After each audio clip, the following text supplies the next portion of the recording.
ये बैतुल मुकर्रम मस्जिद के पास का ब्रिज है, ओवरहेड ब्रिज, पेडेस्ट्रियन ब्रिज कहलाता है ये। तो उसमें लोग चढ़ते हैं, लेकिन ये आप देखें कि ये पूरी रेलिंग जो है ये चोर जो है वो काट के ले गए हैं। ये आप देख सकते हैं कि ये पूरा इन्होंने सफाया कर दिया है और ये इंतहाई ख़तरनाक हो गया है ये बच्चों के लिए, ख़वातीन के लिए।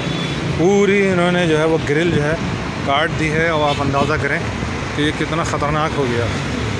तो ये हाल है, सारी सपोर्ट जो है वो ख़त्म हो गई है। खुदा न खास्ता किसी भी वक्त कोई ख़तरनाक हादसा हो सकता है, तो अल्लाह रहम करें। आप ये देखें कि ऊपर भी जो ग्रिल लगी हुई थी वो भी काट दिया। ये देखें आप साइड में जो भी काट के ले गए और बहुत ख़तरनाक है, डेंजरस है। अगर किसी की कोई चीज़ गिरती है या अल्लाह ना करे किसी का पैर स्लिप होता है तो फिर क्या हो सकता है। आप खुद सोचें, नीचे ट्रैफिक चल रहा है। अल्लाह रहम करे हमारे हाल पर।